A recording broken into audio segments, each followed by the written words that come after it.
Hari ini adalah hari kedua pelaksanaan pengoperasian trayek baru bus Trans Jabodetabek tujuan Depok dan Bekasi. Lalu bagaimana respon masyarakat atas uji coba rute baru ini? Benar, kita akan tanya langsung dengan koresponden CNN Indonesia, Femi Afriyadi di kawasan Manggarai, Jakarta. Femi, selamat pagi. Apakah warga ramai menggunakan bis rute baru ini? Ya, selamat pagi Hanum, selamat pagi Sheryl. Sebelum saya melihat ataupun juga mendengarkan respon dari masyarakat terhadap kebijakan dari penggunaan ataupun juga pengoperasian bus Trans Jabodetabek lintas daerah ini, saya ingin bercerita sedikit dulu. Tadi saya sudah memulai perjalanan ini dari halte UI Depok karena memang secara rute halte UI menjadi halte pertama dari bus ini berada begitu hingga ke Manggarai. Dan kalau dilihat bagaimana minat dari pengguna moda transportasi alternatif ini memang masih sedikit sekali begitu. Di hari kedua tepatnya hari ini, hari Selasa, memang tadi hanya sekitar 4 orang penumpang. Saya tadi sudah menunggu kurang lebih selama 40 menit begitu. Namun memang tidak ada penumpang yang naik ke dalam bus ini. Mungkin ada beberapa hal yang harus dicermati adalah bagaimana juga dengan fasilitas serta sarana pendukung yang masih terbilang belum tersedia seperti loket pembayaran, seperti mesin tapping begitu yang juga belum ada di halte tersebut. Pembayaran pun saat ini dilakukan dengan sistem manual, masih menerima pembayaran dengan uang cash begitu ataupun juga dengan kartu tertentu, jenis tertentu begitu. Dan ini perlu disosialisasikan karena sampai saat ini artinya masyarakat belum menjadikan ini sebagai alternatif untuk bisa membuat kemacetan di Jakarta semakin berkurang begitu. Nah, mungkin uji coba ini akan dilihat dalam 2 minggu ke depan seperti apa evaluasinya, apakah ini bisa efektif atau tidak. Dan menjawab pertanyaan dari Hanum dan Sheryl tadi, saya juga akan mendengarkan bagaimana komentar dari pengguna. Bersama saya sudah ada Mbak Alia ya.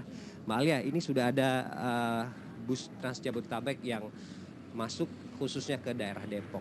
Sebagai pengguna, seperti apa pendapatnya atau komentarnya dengan keberadaan bus ini? Komentarnya sih senang ya, soalnya kan kalau naik kereta, soalnya kalau malam itu kan desek-desekan, jadi kalau naik busway kan nggak terlalu desek-desekan. Cuman katanya baru sedikit busway-nya, jadi ya agak-agak gimana gitu, juga waktunya belum pasti, jadi ya, kayaknya kurang begitu efektif gitu deh. Oke, ini tujuannya mengurai kemacetan, tapi bus dengan ukuran besar seperti ini melaju di koridor yang sama dengan kendaraan lain tanpa koridor khusus. Artinya akan berpotensi macet lagi begitu. Bagaimana? Apakah sudah efektif seperti ini? Belum sih, soalnya kan juga kalau jalur arah Pasar Minggu gitu kan emang kalau jalur biasanya emang macet kan, apalagi kalau tanpa pakai bis sih tambah macet gitu sih. Makanya juga jadi mikir 2 kali mau naik busway-nya apa enggak gitu. Jadi apa yang ingin diharapkan dengan keberadaan bus ini? Pengennya sih lewat tol. Lewat tol atau enggak bikin jalur sendiri buat busway. Terima kasih Mbak Alia. Itu dia harapan dari salah seorang penumpang dan semoga memang dengan masukan-masukan tersebut dan harapan-harapan tersebut bisa menjadi catatan bagi Pemprov DKI Jakarta untuk bisa memperbaiki kebijakan ini agar lebih populer di mata masyarakat. Kita kembali ke studio Hanum dan Sheryl. Ya, baik Femi, saya sedikit ingin tahu sebenarnya ya. Bisa dideskripsikan sedikit nggak bagian dalam dan juga interior dari bus ini yang sepertinya berbeda dengan Transjakarta yang biasa ya kan ya Femi ya? Ya, Sheryl, kalau bisa bercerita sedikit mengenai interiornya, memang PT Transjakarta sendiri menggandeng PPD atau perusahaan pengangkutan Jakarta sendiri untuk mengangkut ataupun juga ikut dalam kebijakan Trans Jabodetabek ini. Kalau dari segi interior sendiri kurang lebih sama dengan Transjakarta, Sheryl. Ada kursi penumpang ada sekitar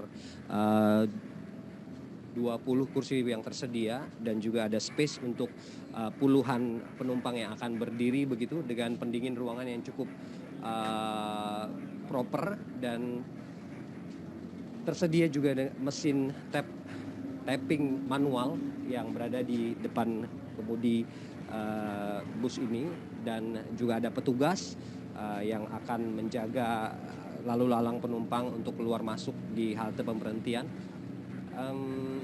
Ada alat juga untuk pemukul kaca darurat begitu, dan juga fire extinguisher juga tersedia di bagian belakang bus.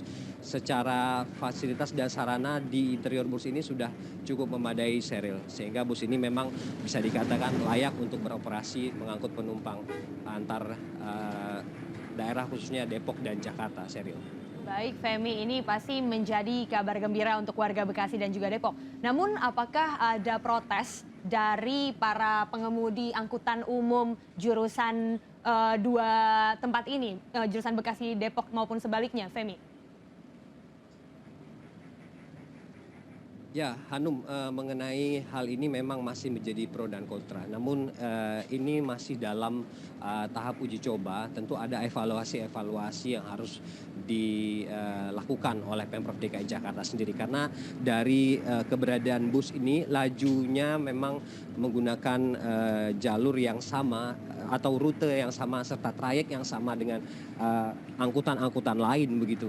Dan memang beberapa waktu yang lalu sempat menjadi catatan dan mendapat protes dari sejumlah pemilik angkutan-angkutan tersebut. Namun ini nanti akan perlu sosialisasi yang lebih komprehensif agar tidak ada gesekan antara bus Trans Jabodetabek ini dengan angkutan-angkutan konvensional yang sudah ada. Begitu, Hanum.